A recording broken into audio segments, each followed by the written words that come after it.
How dare you form your lips to speak to the lady in such an insolent manner, you ape? I don't know what that means, but I punch really good. Nephew, why is the best boxer in the world trying to get in a boxing ring with you? Boxing. Nephew, for once in your life, listen, that man would kill you if you try to punch him. Punch. I mean, look how he was beating the brakes off this brother right here. He said Prixpirski muff does not exist in this universe. Look how he piecing up this man on a rope. He's not even able to block. What is the ref doing? Stop the match, bro.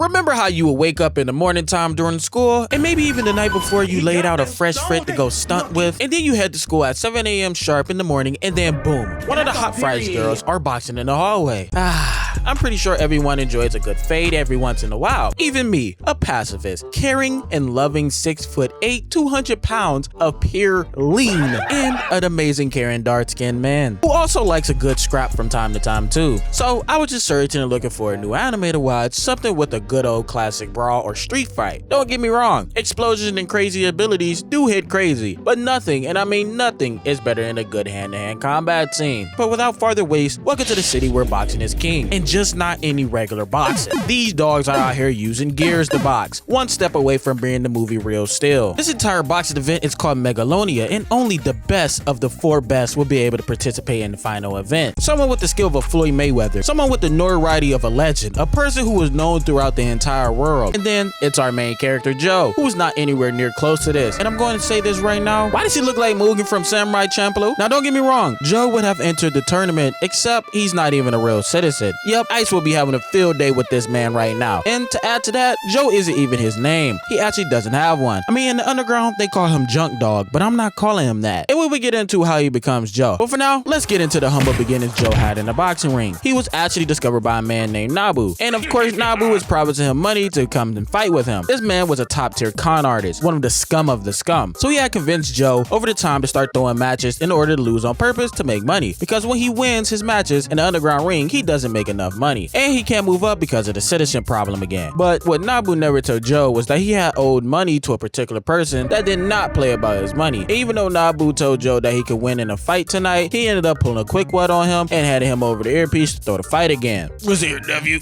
Sometimes you have to think about things How you don't want to think about things. What the hell are you talking about? But are you a different animal and the same beast? You're welcome. And now it's time for what we all have been waiting on. Welcome to the underground boxing world. So Joe gets ready to throw down with a man named Geto Hachia. And the man gear is spinning with bling. He even got a double 8 tatted across his chest. Then the bell rings. Fam, what type of drip you got on trying to box with a man like me? Man, put them paws up so I can show you something, young buck. He threw a quick 2 combo and then power shot the 3rd attack. Then he just starts spamming the punch button, making Nabu end up telling him to mix up the plan, and he pushed him back. Joe was like, oh, say less, before dodging a right, going in for a counter. Skin bone chicken tone, leave me alone. Into a quick right, followed by a straight left. Oh no, my street cred is in danger. He's about to cook me. But Joe ends up stopping short before hitting him with the nastiest fake of all time. After this match, I'm going to enjoy a nice bubble bath with a rubber ducky, and then after it, I'm going to eat ice cream and punch a punching bag until I go to sleep. And then in my sleep, I would think about punching more. Then not too long after, Joe had allowed himself to get knocked out, which makes Joe take that late night drive because Joe was told that he doesn't have the talent to become a true boxer. And as he's speeding, he almost hits the lady who was in charge of the Megalonia boxer event. Now her name is Yukiko, and this man right here is her prime and loving champion boxer, Yuri. And boy, oh boy, you want to talk about an absolute dog? Matter of fact, bro, go get the hummus. The match starts off as Pepe starts throwing jabs, keeping Yuri on his feet. Yuri strikes back and hits the craziest limbo move. He just started showing the feet movement, doing another jab as Yuri easily backs out of the way of that. Jab, left, right, and the first match is looking pretty even. Round 2 starts and they lock back in, trading blows at each other and matching defense. Pepe throws a 50 left, almost connecting, making Yuri back all the way up. And while Pepe shaking his hips, drop it down to the ground. Oh, ladies and gentlemen, is the champion on the ropes? Is he running from a fade? Is his street credit about to drop? Yeah, Yuri heard that and instantly turned into King Von. If you was a genie, what 3 wishes would you wish for? Bring my brother Chet back, unlimited. I don't even know the third one. Yuri closes distance between them, turning into a whole new beast, hitting him with the uppercut into a crazy left hook and knocking him clean out. And this was one of the top fighters in the event. So now that we can know how dangerous Yuri is and how he can knock out a whole brother with 2 shots, let's get into the rivalry that starts between Joe and Yuri. She tries to give Joe her card in order to pay for the damages of the bike, but he smacks it away. That was strike 1. Then he said that her boxing event was only a brawl and not true Megaloboxing. That was strike 2, and Yuri stepped up. How dare you from your lips to speak to the lady in such an insolent manner, you ape. I don't know what that means, but I punch really good. Allow me to simplify for you. I'm a boxing champion. You challenging me to a fight. Did you say fight in boxing? Now that's my language. My body is already shaking to get a punch off. Can you stop saying punch like somatic? I don't know what that means, but Yes, you punch good. I'm ready to kill you now. But Yukiko tells him not to fight and get back into the car, and they end up driving off. Did you guys think they were going to make them fight in what? Only episode 2? Yeah, Yuri pulled up himself to fight Joe because of how crazy he was talking. And look how crazy his gear looks up close. The state-of-the-art gear. And this man's gear was actually fully integrated into his body. Nephew, why is the best boxer in the world trying to get in a boxing ring with you? Boxing. Nephew, for once in your life, listen. That man would kill you if you try to punch him. Punch. And now let's break down this fight. Joe swings wildly missing. He tries to keep the pressure up, but Yuri hits a quick jab, making Joe back up. Just one small jab that barely even let it put a cut on Joe's face. Then Yuri started talking his stuff. This man lowers his guard, puts his hands behind his back, and says, "How about I give you a handicap and I fight with only one arm?" He's not even going to use his goon arm to fight? Do you know how disrespectful that is? Imagine boxing as hard as you can and using all your combos, and then the dude just starts fighting with one hand. And he legit was really just dodging and using one hand. But Joe started adapting, catching him off guard, going in for a blow. But one thing that Joe did not account for was that nub coming in. And he booms the life out of Joe, knocking him clean down. Nephew, stay down. Don't get the Sonic coins knocked out of you again. Hey! Do you hear me? But say it with me. Joe got that dog inside of him as he gets back up to fight. Yuri starts jab spamming again, and Joe goes in for the blow, dodging Yuri's attack, and he almost got a clean shot off. After I leave to go back home, I'm going to watch mommy ASMR and then go to sleep and dream more about punching. How did he know about my mommy ASMR secret? Who told him? So Yuri once again turned into Prime King Von, getting serious. They post up again as Joe starts moving towards him, looking for an opening. He charges and Yuri feints an uppercut before hitting him straight on. This man Yuri's so cold. He just stood over him like the go he is. Then before the count was even done, he takes off his gloves and leaves the boxing ring and gets a KO win. But before he goes, Joe gets up and starts rage baiting him, telling him that wasn't real boxing that he did. My brother Joe, I love the heart, but you need to sit this one down. He boxed you up. So after Yuri hit him with a mean one-liner saying if he wants to fight him, then come box in this gym, before stunning on him and walking out. So that led where Aura put Joe on mental watch, and he started shadow boxing like Key when he saw Slayer comment on Nantonic's video. This makes Joe go and tell Nabu that he wants to enter into Megalonia, but that wasn't going to happen. So Joe ends up not throwing the fight, and this is when the complications start. Remember I was saying that Joe owed money to a particular person? Well, this is the man. A dragon tattoo, a mysterious man cooking, and Nabu on the ground scared for his life. And then finally, cherry on top, listen to this.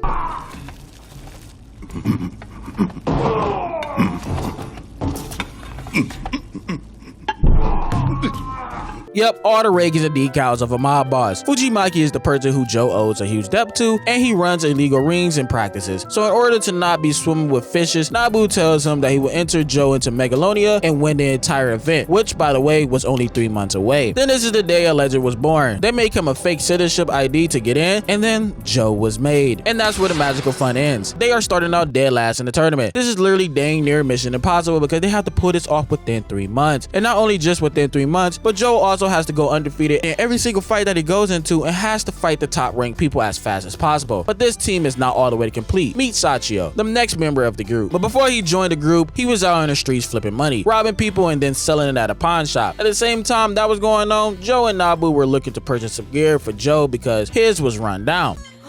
Hey, that's bad stuff. It'll rot your brains out. So, what exactly was that? Was that a perk? Oh, nah. Then this man Sideshow starts going off because he didn't give him a pill, and Joe has to step in before the kid gets roughed up, which leads to him leaving with a war scar, making Sideshow follow them back to the makeshift gym they have. Now, the guy Joe was going up against, first name was SAMEJIMA. The nickname gave to this man was Man-Eater. I'm not fighting no dude who got a nickname called Man-Eater. Look how he piecing up this man on a rope. He's not even able to block. What is the ref doing? Stop the match, bro. Now, with the match started in 5 days, Nabu actually starts training with Joe and showing him his bad habits. Now, don't think Nabu and Joe are some buddy-buddy trainer and boxer. It's far from that. Nabu is really only doing this to save his own skin. Although Joe got his battery upgraded to last a bit longer, Sideshow tells them that he won't stand a single chance but that broken down gear, and asked Joe to take him to Megalonia with him, but he told him if he really wants to go, he needs to find his own way. The next day come around and Joe had accidentally burnt the gear down, and the fight was the following day coming up. So right on cue, Sideshow's friends came rushing in a panic because Sideshow had tried to steal the gear from the pawn shop for Joe so he could have some decent gear, but ended up getting caught. And this man Joe, even though his name was average, his methods were not. Joe crashes through the wall, hitting Big Betty coming in saving the kid. Big fella punches him outside as Joe uses his new gear to test it out on him. He closes the distance. Oops, stupid. Was that supposed to be a punch? Fate into another dodge, parry, gut shot Big fella, and then a 1-2. Ooh, Joe was looking sexy out there. But that didn't last long as his gear overheated from the type of gear Big fella here uses, and it all broke down. Now he has no gear. So Joe says forget the gear and gets ready to throw down without it. He runs in, and I swear I thought I was seeing this Goku scene for a second before he boomed this man and knocked the fluids out of him, which gives Nabu his next big con artist plan. He wants Joe to fight without gear. Yeah, so Joe goes out there to fight the man-eating shark without gear. Ladies and gentlemen, welcome to Megalonia with the fight between the Man-Eater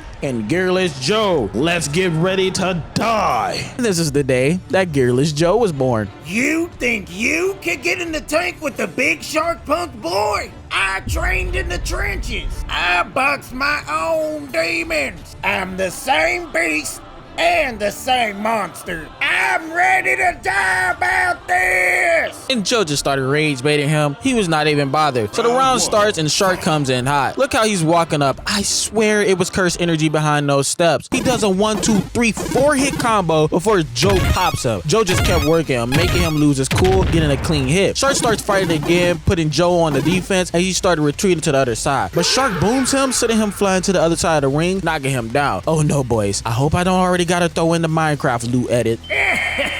That boy thought he could hang in the ring with King Shark. I just knocked out his whole inventory. But just right before the counter hits 10, he got up and got saved by the bell. Everything just starts going bad. The damn kid is dropping ice, Unk is falling out, and Joe can barely see. And then the next round starts and Joe is having Itachi level genjutsus happening to him. So Joe starts running for his life, and the crowd was not having that, booing at him. Shark just starts losing his cool, ramming into him, and then putting him into a rear chokehold before slamming his dumb self to the ground, which gave him his first technical strike. But the rest of the round was more of the same. This was because for the first time Joe was actually scared. Then Nabu started locking in, giving him a speech. Nephew, listen, sometimes you go into a casino and then end up in the back of a casino butt booty naked and broke. If you don't lock in and punch this man, it would be over for all of us. Joe goes back with a newfound confidence, and that pissed Shark off. So he started throwing wild swings again. He goes for another 2-piece. Yeah, stupid, stop spamming the same move over. Now look at you. In a pre-video, getting edited into an Instagram clip, stupid. And that's when Joe really started getting freaky with it. Peep the immaculate foot movement. Weave, weave, weave, weave. And Shark completely loses composure, allowing Joe to get a clean hit off, knocking him clean out, winning his first big match. This sent shockwaves throughout the entire news, even so much that the number 17 ranked fighter challenged Joe to a match, and this was no other than a man named Aragaki. You see, Aragaki and Nabu have a long past with each other. He actually used to train Aragaki before he went to the war and got his entire feet blown off. So now Aragaki is out for revenge because although he has survived the blast and apparently was pronounced KIA, he's mad because Nabu was basically the only thing he had after the war, and when he came back, Nabu basically didn't even attempt to see if he was alive and turned his back on him. Like I said, this man Nabu is not a loyal man. He is always looking out for himself. So shall we get into the match? Them boys start walking towards each other, sizing each other up. Joe gets off a 3 combo before creating distance. Joe literally started emoting mid-match, and that was a mistake. Joe throws off a straight, connected with the left. Aragaki 1-2s him before Joe tries to swing again. Then Aragaki put the heat on him, backing him right down. Joe gets back up though and brushes that off like the mogger he is. So Aragaki starts lighting him up. Weave, another weave, a 2-feet movement, throwing a heavy hit and knocking his goofy self clean out. He sent this man into a cinematic frame. Yeah, and Joe, this will most likely be the thumbnail, bro. I can't lie. Aragaki was just beating a brace off Joe, and once again he gets saved last second by the bell. So Nabu is thinking about throwing in the towel because it's looking like Joe might not be able to fight again for the rest of his life if this continues on. But Joe tells him to trust him, and they are on the team, and the next round starts back up. Arigaki was throwing straight black flashes before knocking Joe down not once but 2 times with a crucial shot. But no matter what, Joe kept getting back up, making Arigaki start losing his cool as he continues to well on him before Joe took his chance at a counterattack, knocking Arigaki down. They was going round for round, band for band. The camera even started circling around them as they traded blows back and forth, putting each other in slideshows. And before they could go for the final shot, the bell once again rings. When the next round starts up, Arigaki doesn't come out and the team forfeits. You see, Arigaki actually did all this because honestly, he was jealous that Nabu took on a new fighter and started to take it serious. Also because he wanted to let go of the past. But he's come this far, and if he continues to fight, he would never be able to walk again, even with the prosthetic legs. But in the end, Arigaki and Nabu end up talking and making amends to each other. Since Joe beat a top-ranked fighter and with no gear, the news is buzzing around the city like wildfire. Even so much, it got back to a man named Mikio. Now, Mikio is actually the brother of Yukiko, but she's the head of the business, and he's basically trying to take the company from her because he feels like he would be better suited to run a family business. Now, Mikiko gear is literally a cheat code. It reads the movement of the other person's gear and automatically makes the best move. He calls his gear Ace. It's basically real still with the abilities of Uchiha eyes. It's dumb overpowered, like literally with 0 delay time. I mean, look how he was beating the brakes off this brother right here. He said Black Hair Steam Muff does not exist in this universe. But luckily for Joe, he has the edge over him because Joe doesn't use any gear, and Ace won't be able to instantly react to his punches and would take time to learn his combos, which Joe and Nabu have been working on to switch it up. But when the fight was supposed to start, Joe never showed up and ended up losing the match by default. Remember how I said that the brother and sister was beefing? Well, she knew where his gear flaws was too, and in order for him not to reach the finals of Megalonia, she was in favor of Gearless Joe. But he had another plan in mind. Before the match got started, he confronts Joe and his team and tells him he knows all about his fake ID and how he's not eligible to participate in an event, plus he knows about all his underground fixed fights, which enrages Joe, and Nabu had to pull a Killua and knock Joe out. But honestly, he played them like a book. Fujimaki explains that he was basically bluffing, he had no real hard evidence against him. So Nabu tried to get Joe in a rematch, but she wasn't really trying to listen to him or what he had to say. The lady even locked him in a room until the ceremony for the participants to enter the finals of Megalonia would be announced. And that's the exact event that came up, and of course, we all know that Joe doesn't take no for an answer, making a scene at the event, and she ends up letting him participate to show that he has true skill. Now, I'm not going to lie to you guys. We are going to speedrun this next match. Listen, it's about time we get to the main event, and we are not about to waste precious words on a man that's cheating. Oh, also, he updated his firmware to match Gearless people. So he was just whooping Joe across the ring. So much that Joe had to tap into Ultra Instinct. Nah, bro, we can't be serious right now. This man really started hitting a drunken fix. Before they go in for one final clash, and of course, Joe packed this man right up. Now, Joe only has one more fight to win before he can take on Yuri. But here's the catch. Remember how Nabu struck a deal with Fujimaki in order to pay off his debt? Well, that was only half of it. He also said that he would get all the way to the semifinals and then throw the fight away to pull off the craziest scam of all time, which basically put Joe back to square one of rigging matches and losers are to get paid. Before his next match, he ends up bumping into Yuri and having a conversation about true skill and how Joe's better still be trying to come after him and beat him, which leads to Joe having to fight by himself in the ring because Nabu had given him the earpiece again to throw the match. But of course, Joe wins the match. And to atone for his debt, Nabu cuts out his other eye and goes blind. This move Fujimaki, he says that his debt is paid off because without a second hesitation, he took away what he wanted to do most, and that was to watch Joe win the final match. Before the match, Joe ends up getting extra training from Arigaki, and Yuri wanted to test his true skill, so he gets his gear surgery removed, which basically ruined the whole idea she had for Megalonia. But trust me, when I say this fight was still levels of peak, I mean it. Round 1,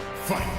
Joe strikes first, but it's blocked. Yuri pushes him back, dodges his blow, and then hit him with a clean hook. Every single attack Joe did, Yuri instantly countered it. That first round for Joe was brutal. And look how they have Yuri looking. The next round starts and Joe pushes forward, hitting a 3-move combo. Yuri throws a crazy quick 7-move combo, missing the last blow. Look at the weave as Joe missed his uppercut, dodging out the way, connected on another shot. Joe starts pushing Yuri back before he changes form and turns the tie right back on him, sidestepping Joe's attack before knocking him right to the ground. Another round starts and Yuri instantly starts pummeling Joe, hit him on the stomach and then face, knocking him down. They continue to tango, Yuri throwing quick combos as they circle each other. But Yuri strikes first as Joe gets a clean counter off. They were going round for round until we get to the bottom of the 12th round. Yuri had Joe on the ropes, it was strategy him. Round 13 starts and Joe hits it with the heavy 1-2. But Yuri returns the favor with one more punch at it. Joe grabs him, but Yuri slugs him and Joe came right back. They started going for an all-out brawl before they went into flow state. Y'all remember how Naruto and Sasuke was? Yeah, that's the flow state they went into. They literally started talking to each other in another dimension. But I'm sorry to inform you guys, Otherwise, they don't even show you getting knocked out. But just know our boy Joe won, which, my lovers, ends today's videos. Drop in the comment section. What do you guys want to see next? And remember, God love you today, tomorrow, and forever. Peace!